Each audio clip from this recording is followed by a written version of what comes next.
Uganda and the government from foreign interference in politics. It's intended to protect you from foreign governance interference, strategic sectors, to mention but a few.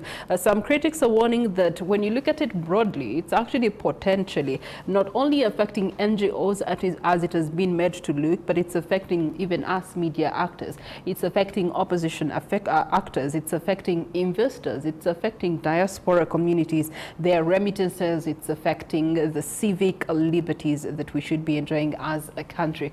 And it affects you because if it does hold water, you may not be able to receive that kamane from your brother in the US as comfortably and easily as you have been doing so. So tonight we ask ourselves, can politics and the state all remain separate in terms of, the system, and how does this particular bill redefine freedom and political participation for us as a country?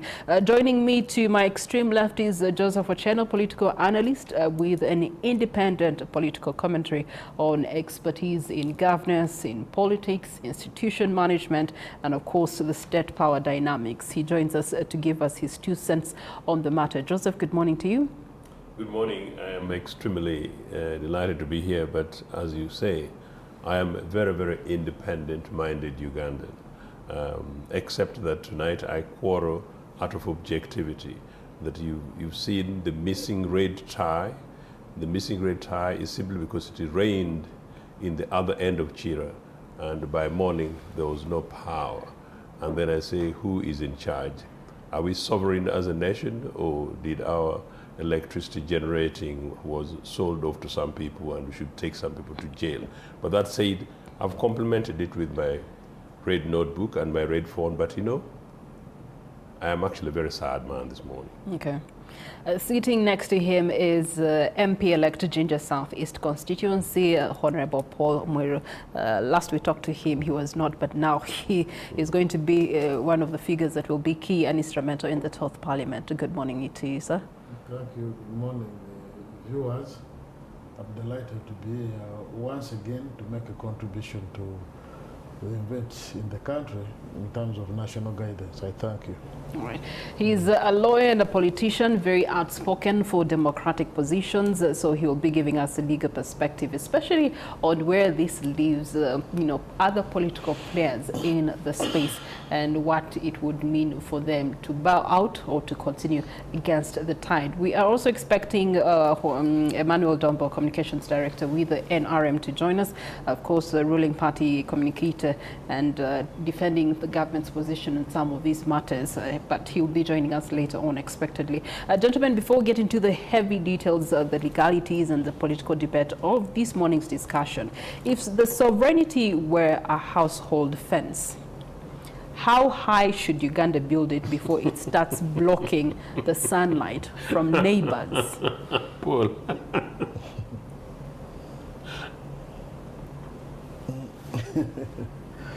Well, it's an interesting question.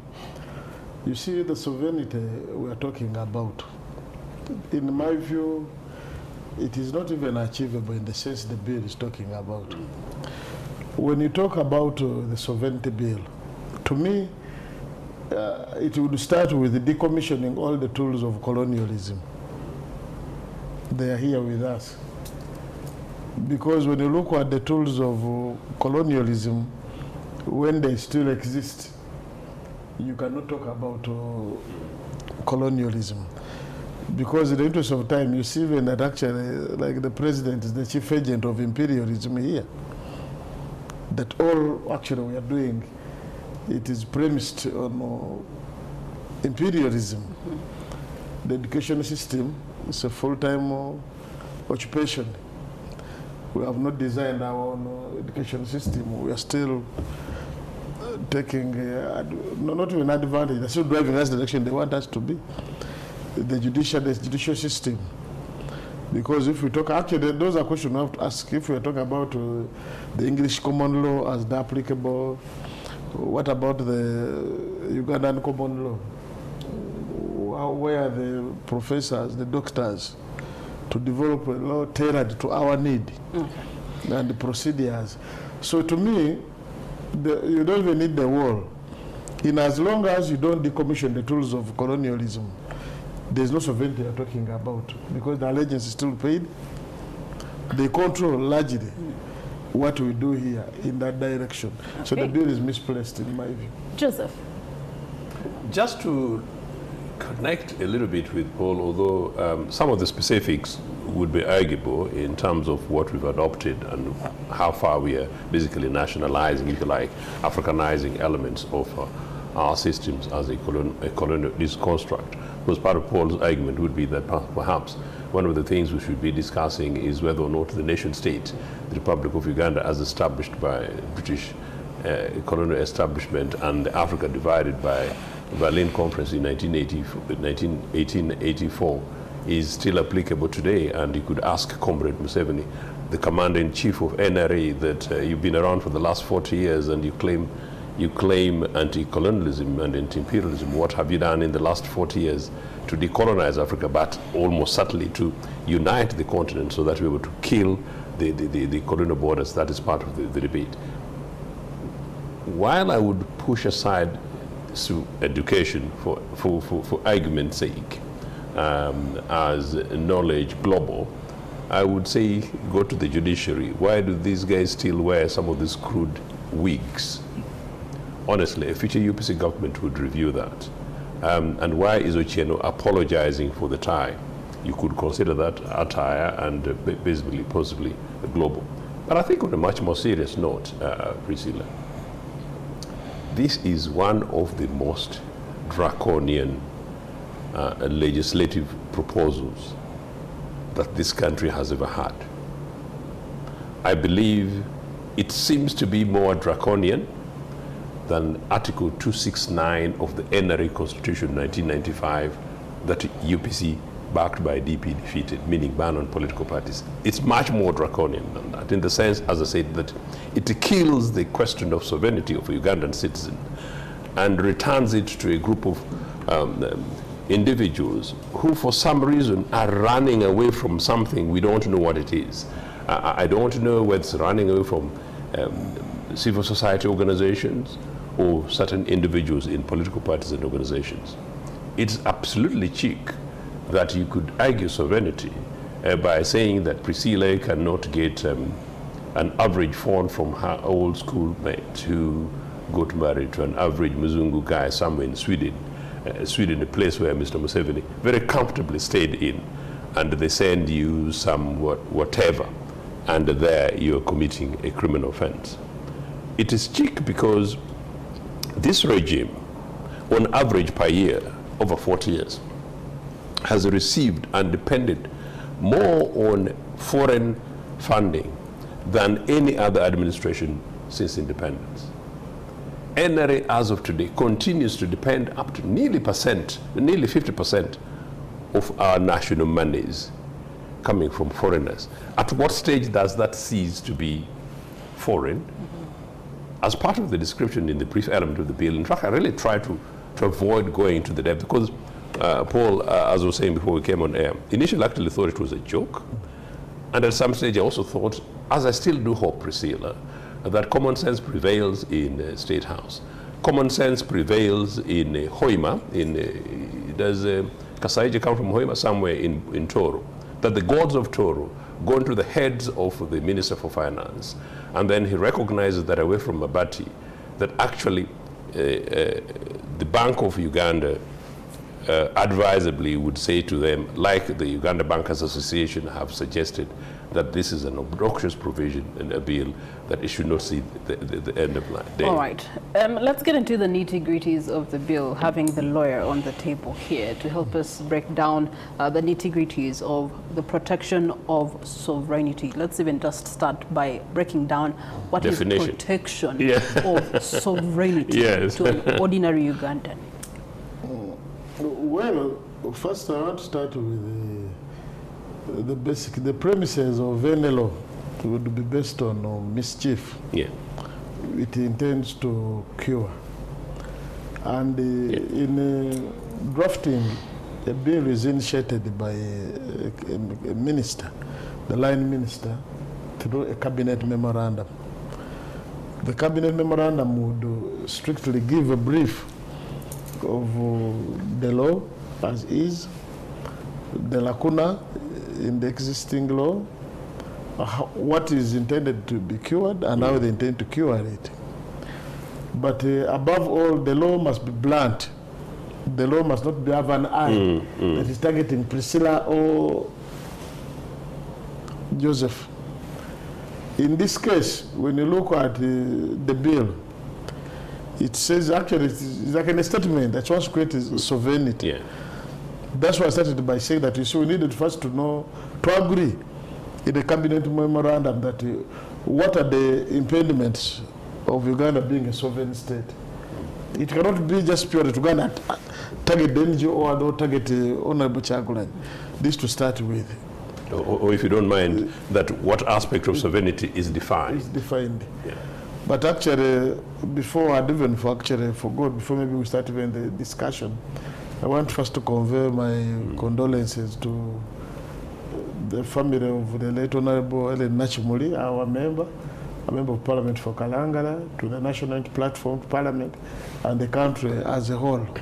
It had escaped me. My apologies. But that is the starting point, that once the law comes in place, the mischief must be clear. That's with the cabinet memorandum. Under drafting, you see what is happening these days, someone sits somewhere and says, who is the minister of this guy bringing up a certain law? That's why we have the Law Reform Commission. That their work is to study, and if there is need, we ought to have seen that coming. Now, they define their target is actually they're targeting foreigners and agents of foreigners in the context that they think that they may be speaking the truth to power and scrutiny to what takes place here is aided by the NGO and maybe some foreign, whom they call foreign agents, people of goodwill who support political parties here in Uganda, that they think that they should curtail their activities. To me, that when you look at the object of the bill, they talk about to create sovereignty. But the parameters of sovereignty, you can only know them when you go to the definition section. When they say who is the foreigner. They say once Joseph Otieno moves out of the country and is in the US, he becomes a foreigner. Regardless of him being a Ugandan. But once you see, Paul Moed is a citizen of Uganda. Even US have gone very far. When he crosses to Kenya. There are rights which accrue to me by virtue of being a Ugandan. And I'm not the ordinary type of Ugandan who has acquired citizenship by birth, by registration, naturalization. I'm a Ugandan by descent. I know they try to remove that from the Constitution, but they cannot do away with that. So the country has its owners, as the Ugandan by descent, but who have accommodated all categories of Ugandans who have become part of us. Now they are setting rules on who is. But I think in every bill, there are clauses where people are interested in. Now I'm talking to you as a drafter. They may bring in other things, but the target is curtailment of political activities and the activities of the NGO world. That's why in one of the clauses, they even go ahead to say that it is going to be criminalized to have NGO or any person try to do the work of government. It's going to become, meaning that if they fail to provide, like the way they have failed to provide in the health sector, who have been seeing NGOs in the health sector, now that is also criminalized. That's the work of government. You cannot go to support in the education sector, in the sector. That's what they're trying to actually bring out. But by and large, we are looking at, first, the law is hurried. I don't know why a law which tends to provide our sovereignty would be rushed in that way. You table it today, you say, please bring your views next week. The issue, people have argued on the issue of the economy. Like here, before we get into the issue of the economy, there's you have tried to elaborate a little bit about the foreigner element. Please also elaborate on the agent of a foreigner. Now, because these people have the Political Party and Organizations Act limit money which can be received by political parties. that was intended to curtail the activities of political parties, because they thought that foreigners or foreign agents would fund, or their partners would fund the political parties, and government would what? They would lose power. They curtailed that one. Now they rushed now to know that if they are targeting Kyagulanyi, let's say, then you must target whoever deals with him. That's why when Kyagulanyi went out of the country, it became of necessity to come up with that, because the NGO world, they are already curtailed the activities by the amendment of the NGO Act. They curtailed the activities. Now they're making it that once Kyagulanyi is out of the country, any citizen is a foreigner. And once you receive any support from Kyagulanyi while he's out of the country, now once the law is passed, it is even also going to now they start monitoring now my phone to see what have I talked to Kyagulanyi. Am I talking about the events taking place here? If I do, I'm speaking to a foreigner in the context of the sovereignty bill, and now whatever we have spoken, depending on the context, now I'll be also arraigned in court and charged for violating that, because it's criminalizing those engagements. So the foreign, other than creating Ugandans to be citizens to be foreigners, they are even making you to be an agent of a foreigner.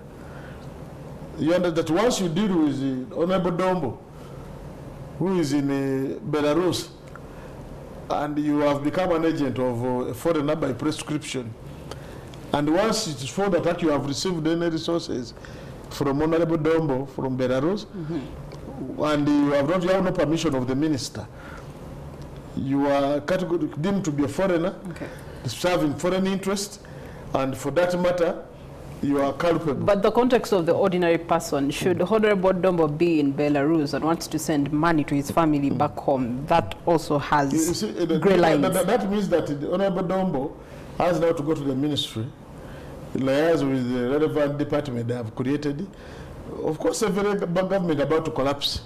I remember Honorable Ochitiwa Council Mpanga wrote that when his father, I think, was sick, by then buying dollars, he required the permission of the Minister of Finance. That he went to General Moses Sade for permission. They said when he wanted to treat his father, the General Moses Sade refused to give him permission to buy the dollars. He refused to give the permission. And the parent died as a result of that. Meaning that what they're trying to do here, like if you go to certain countries, even buying a dollar is not easy. You have to get permission from Minister of Finance. Then they have to arrange and say, this month we are selling $500,000. These are the applicants. Minister of Finance would have to approve. All right. Well, the spoken of Emmanuel Dombo joins us on set to give the position of the NRM from Belarus. Good morning to you. We take a short breather. We'll return shortly. Emmanuel Dombo, Communications Director with the NRM, joining us this morning, a senior ruling party communicator and defender of government policy, which policy funders are having a discussion around the sovereignty bill. Good morning to you. Good morning, and it's a pleasure for me to be here. Allow me join my friends, if they have already, to condole with the family of the late Nachimuli and the people of Kalangala, and indeed the people of Uganda, for losing such an energetic young lady who has been serving this country and in whom the people of Uganda had a lot of hope. The circumstances so far are not clear. Let me hope the Parliamentary Commission and the leadership of Parliament will try to find out more what exactly happened so that the family can be helped to have a closure on that program, but accept our condolences, and may the soul of the deceased rest in eternal peace. Amen. On that note, peace and sovereignty is where we are having our conversation this morning.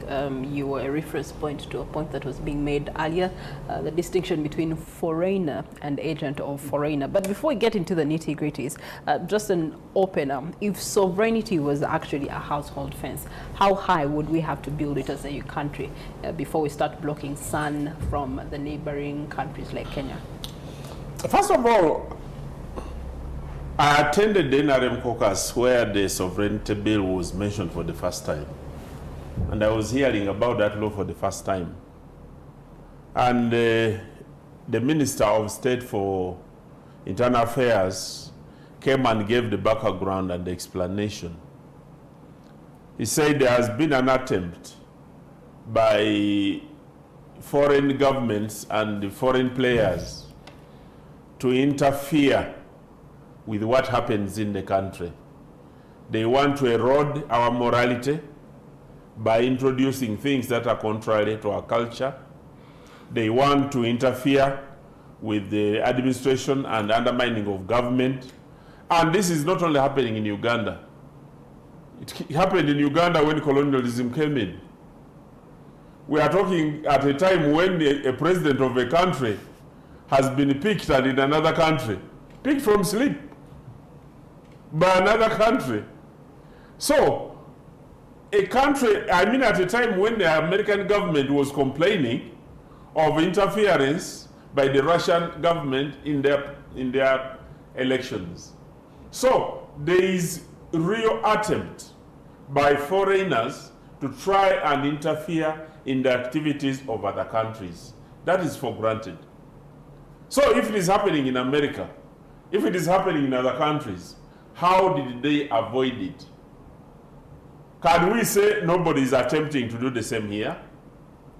That one can only be given to us by the people in whose mandate it is to protect the sovereignty of this country. You know, we are talking, our others here are on the opposition.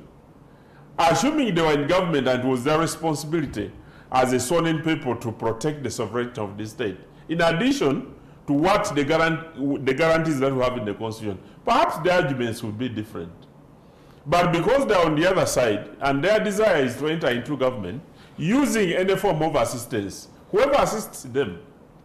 So they wouldn't mind who assists them as long as they would achieve their objective. So government is saying, how do we prevent this nosing of previous outsiders into the affairs of the state so that we can protect the sovereignty as guaranteed by the Constitution of the Republic of Uganda? Okay, before we get to do that, we want to first find out, you've been able to have a look at the bill. Please, I have. And we want to hear from you, what are the pros and the cons? It's the duty of government to protect the people of Uganda and their sovereignty, depending on the intelligence information. Because when they bring this bill, there is a lot of underlying issues which none of us will ever see. Because the Minister for Internal Affairs, these are consumers of international, even local intelligence that comes in.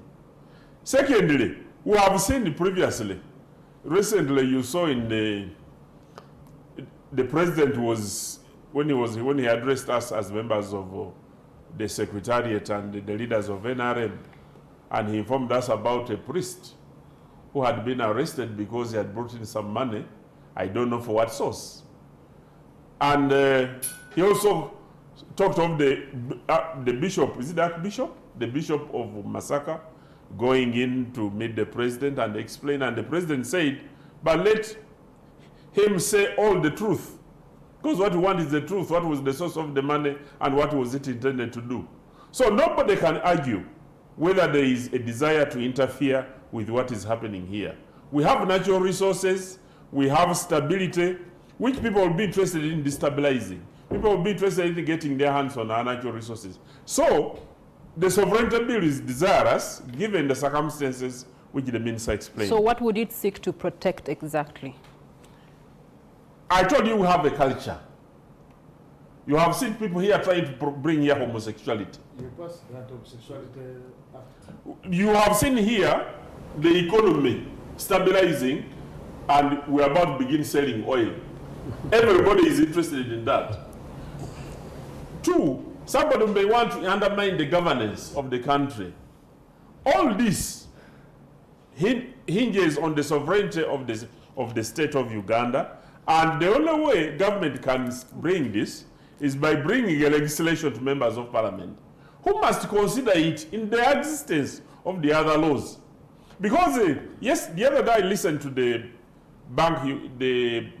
Uganda Bankers Association, the Bankers Association, they raised very interesting issues to say, if you raise this sovereignty bill, are we going to be governed as institutions by the Bank of Uganda or by the Ministry of Internal Affairs? And how is it going to affect the inflow of resources, and won't it affect the economy? These were legitimate questions.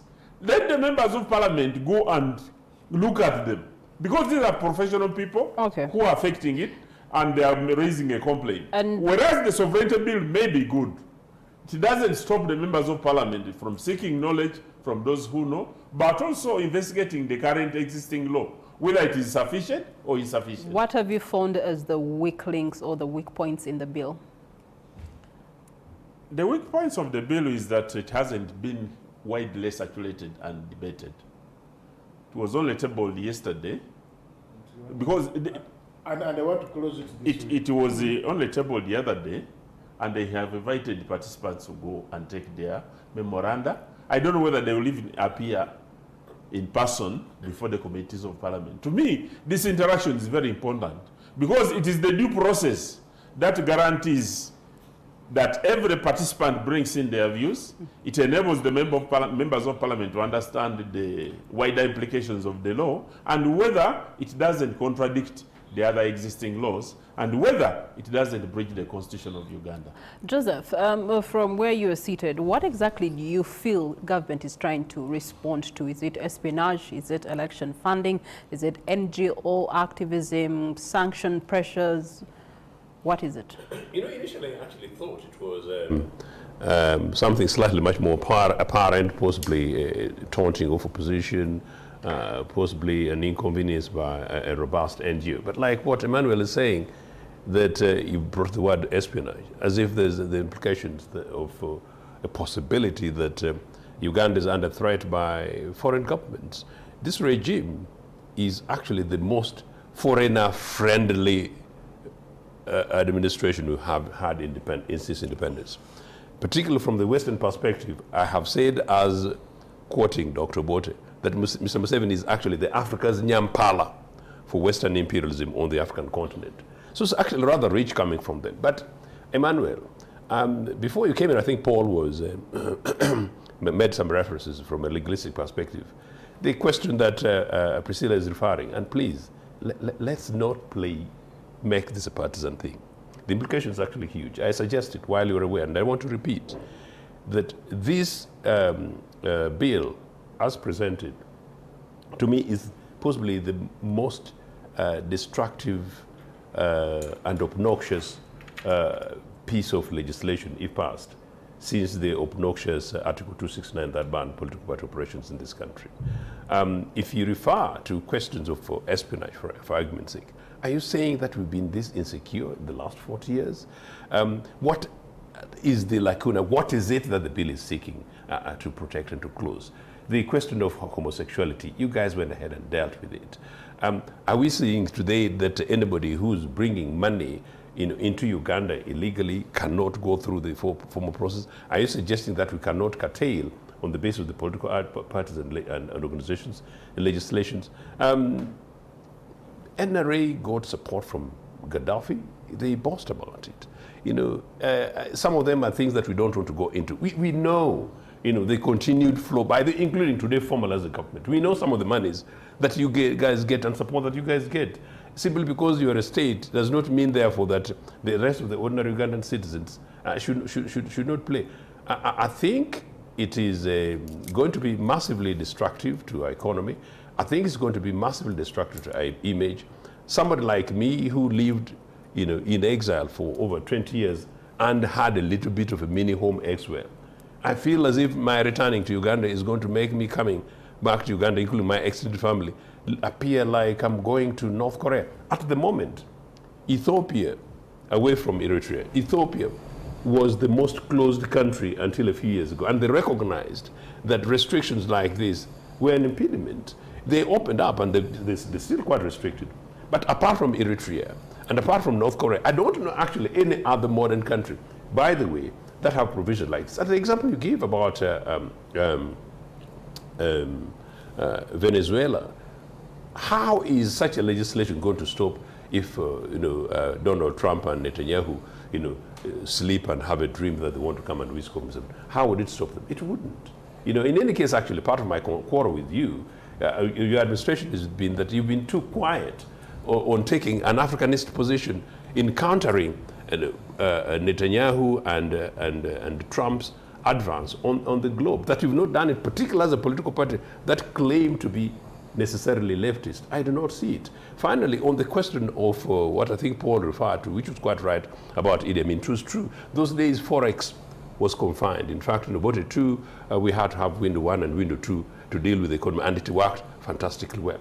But today, the entire whole thing has been openly deregulated. I don't see how it's actually going to work, except to turn that really into an absolutely perfect police state. It's going to impact on the economy. It's going to impact on the image of this country. It's going to impact on the well-being of people. And at a stage in which we are actually now grieving and mourning, and indeed also my condolences to our colleagues in NUP, particularly the family of Nachimol, in a manner in which this young legislator died at a hospital operation bed, and a private hospital operation bed, meaning by implication, it's got implications on our inability to provide basic and fair health services to our people. No wonder many people have now to run to India. Emmanuel, I really, really genuinely hope that Mr. Museveni will review this.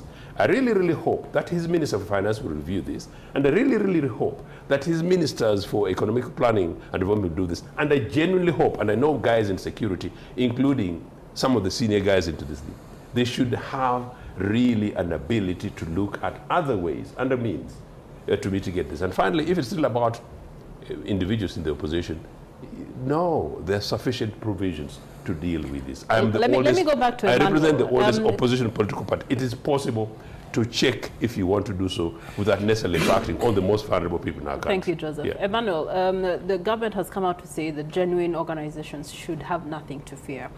In that perspective, could you talk to us about the implications of this bill, should it be given consideration and passed, to the other political players that are in the multi-party dispensation that we are in right now as a country? My brother has talked about the support the NRM administration may have received when they were still in the bush from previous administrations. And since, yes. And the other foreign agencies that supported it. But could be it is taking that experience in order to plug the loopholes so that nobody exploits the same. Because, they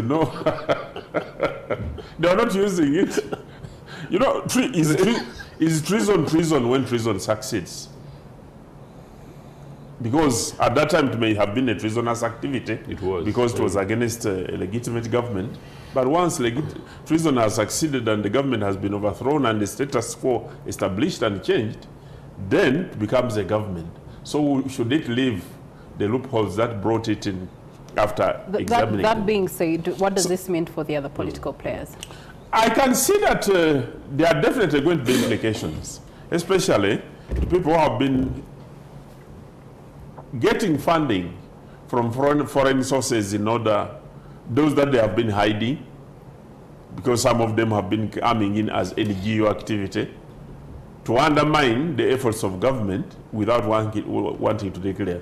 If whatever money is being brought in good faith, why would anybody have a problem in declaration? The other day I saw somebody being arrested with over $10 million. I don't know whether it is genuine currency or not. But we still have people who have that caliber in mind. That there is a lot of money outside there, which they want to bring in here, and whose intention is specifically either to undermine our morals, to mislead our young people, to undermine government, but also to enhance political activity. It could be even does it have foment a rebellion. Does it have to take a completely new bill, and yet we already do have existing acts and regulations that can just simply be funded to do exactly what you're talking about? Aren't those the questions that must be asked by members of parliament when they are considering the bill? that actually in China you can walk in with an amount of money. Because the problem will be getting out even $5,000. And that is China. for them, China, You can walk in with an amount of money, but even getting out 5,000 is not easy. $1,000. so those are the questions, those are legitimate questions, by the way, which many people and actors are raising. Okay. But they cannot be raised at the level of interaction. So let members of parliament who are responsible for passing the law, all of us here, none of us is a member of parliament. Emmanuel, just a quick. He's only a member of Before parliament. you come in, Joseph, Emmanuel, He's only elect, but this bill is being considered by the current parliament. Emmanuel, a quick one actually is this. Why the rush? And this is that's an interesting point because I'm going to link it. In an open democracy, Priscilla, something as major as a bill like this should really have been a manifesto proposal discussed as part of a campaign issue, that these are some of the concerns we will feel. Interestingly, just together with the question, together with the question of the tax proposals, these are major structural issues that extraordinarily, immediately elections are done, and in between elections and swearing in, they begin to push some of the things that are going to structurally, majorly change the course of our lives for generations to come. Emmanuel, I think it's fundamentally wrong. Those two should really have been a manifesto. Let me leave you both. Paul, I want you to come in. Because yeah, I've seen the notice that whoever wants to do anything to do with the bill, it is by Friday. It's the cut-off. You understand? And they don't tend to give because you said normally they used to consider bills of this nature. Would even allow MPs to go and consult in their constituencies. Yes. So when do you expect to go and consult? Then Okay. people don't go. Tell us about the implications of this bill to the government funding, to the other political players' funding and support that they receive, but also to the implications of that to our standing sectors such as health and education, to mention but a few that have been receiving some of these donations and funding to help support government in creating a leveraged ground for all to enjoy them, but more so to any ordinary Ugandan that would be receiving. For example, if Joseph is sick and he has to receive funding from his daughter from the UK, now he will have to die. So many Josephs are going to have to die on the table simply because the system requires to go sign office, so the signatory is not in office and wait, all that hula bala. The Nchankwanzi. Well, to start with, you see, I was in Riyadh. I found many children of the people in the government when they had gone for treatment. These had gone to study and they were taking a lot of our money. You know, the boy here can send his kid, his son or daughter, $100,000 pocket money when he's living here. Whereas the bill is looking at what comes in, but we also look at the outflows. Because what is causing, like when you look at the way the bill is targeting like political parties. But on the other hand, they may be making this bill for themselves. Because you can lose power tomorrow, because it is the Dombos who have their children in Harvard, London School of Economics, they don't know who they don't want them to come back here. Because for us, the downtrodden, we attach a lot of value to this country, and most of our people are here. With an exception of a few who are out of the country, who support the economy here. What Honorable Dombo needs to help us understand, because he knows for a fact that before the villagers used to feed and support people in urban centers, but now it is the reverse.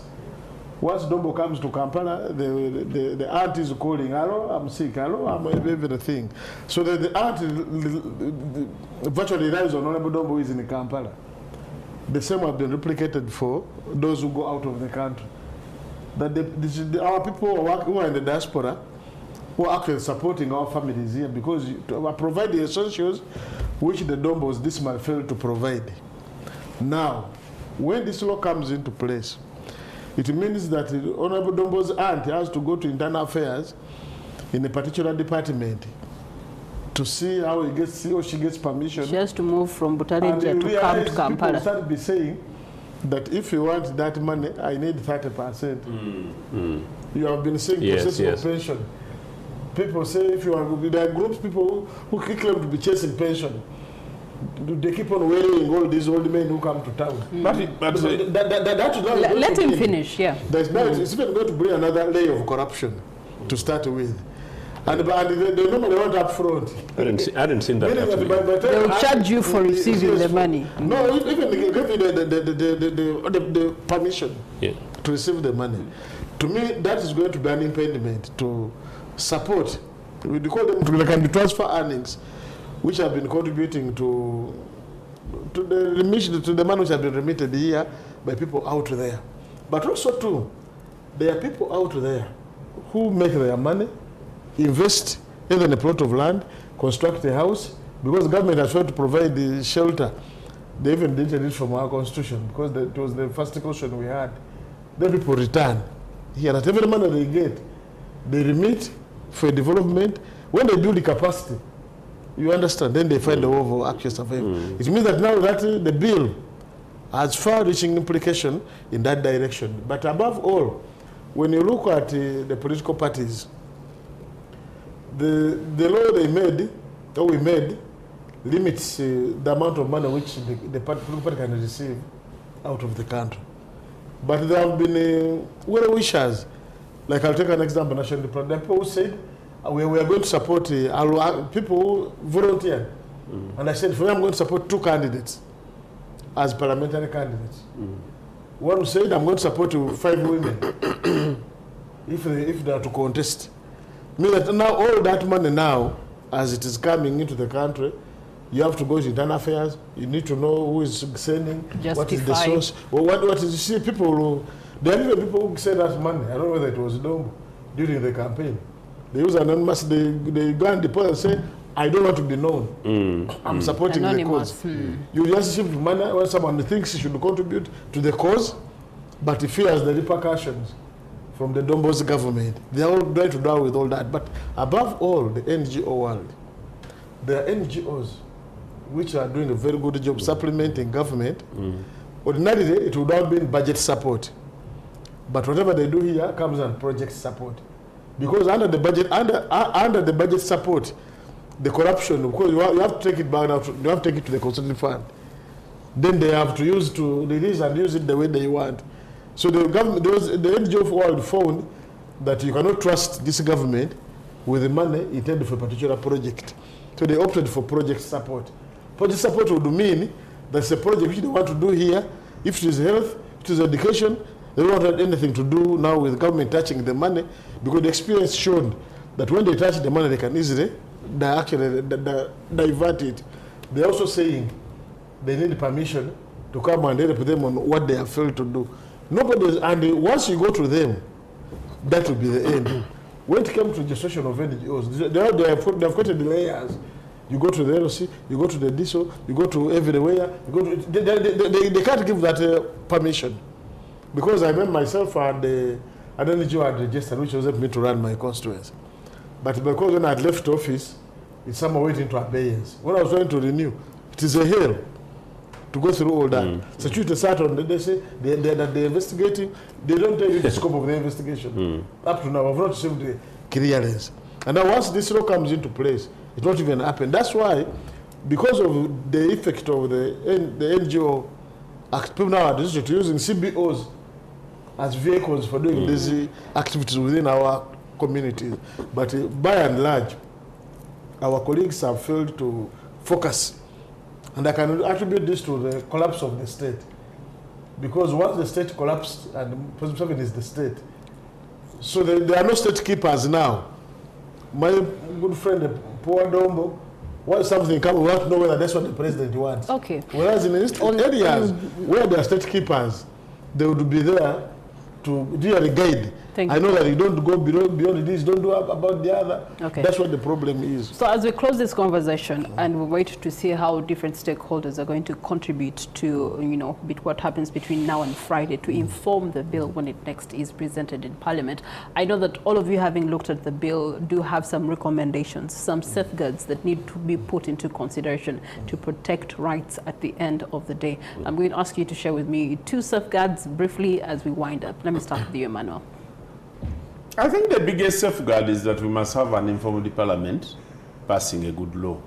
because that is their responsibility. However much we lament here, there is not much we can do because the mandate to make laws is the responsibility of Parliament, and they already have the bill before them. Secondly, let the professional people who have legitimate concerns raise them. Like the bank, the other day, I want to get a written copy of the response from the bank, Uganda Bankers Association. I just saw something on news, and they raised very legitimate issues. Then three, let me hope the members of Parliament will insist on having the enabling regulations after the bill has been passed, so that they create exclusions, so that they don't create problems within the economy as it is supposed to be. Otherwise, it is the duty of government to protect sovereignty. It's the responsibility of members of Parliament. On that note, Emmanuel, is the bill being rushed or not rushed from your perspective? The rules of Parliament give priority to government bills, and there is a reason why they do that. It's specifically written that the bills from government are given priority above anything else. Okay, all right. Bills from government are given priority above anything else. These are bills that have not been consulted. They're not part of the NRA manifesto commitment. They know very much you have the powers, you've got the numbers. You could simply say that go ahead and consult like you did it before. It's not been done. It's basically an imposition of the people. My position is this, that quite clearly, Emmanuel, that the authorities at your headquarters should review and seek to withdraw. I really genuinely don't, of everything else that I've seen, there is nothing specific I can see that needs to be improved. This thing basically needs to be withdrawn. There is sufficient provisions within existing legislation to deal with all the lacuna, whatever it is that exists. And then finally, just a quick one on the NGO thing. Emmanuel, all the three of us have traveled. Some of the NGOs that end up being the victims, Emmanuel, there are people who come from Belarus, they come here for a visit, they come here to tour River Nile, and then they meet one or two children, and then they say, I think there is a gap here in public provisions. I am going to support, they go ahead and either supporting street children, they want to go ahead and support something to do with health, okay, or maybe teenage mothers, and they go ahead and form. Most of the NGOs are designed to come and support rather than targeting groups of individuals. In any case, more NGOs exist in countries where the statutory sector is absent or confined.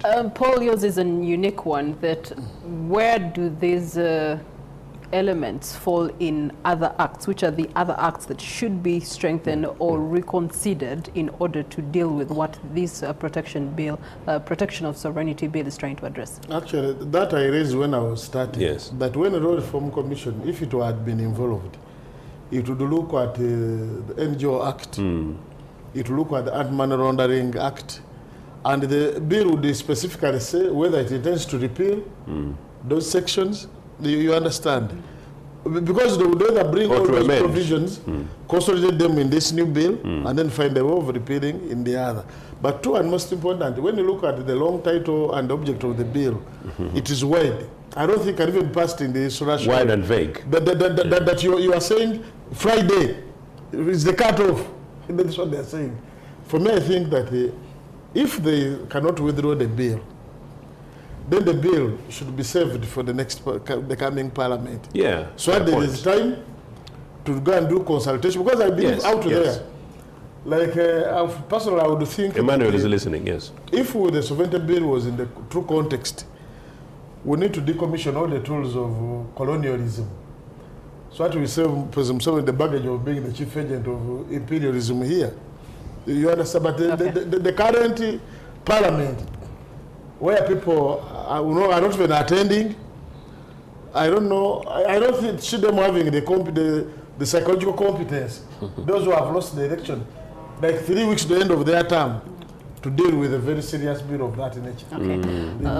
Thank you so much, Paul Mwiru, who is a member of parliament elect. Thank you so much for your 2 cents on the conversation. Joseph Achene, political analyst. Thank you so much. Emmanuel Dombo, representing the NRM's position on the matter. Thank you so much for your 2 cents. At the end of the day, this conversation is reminding us that sovereignty is not only about borders.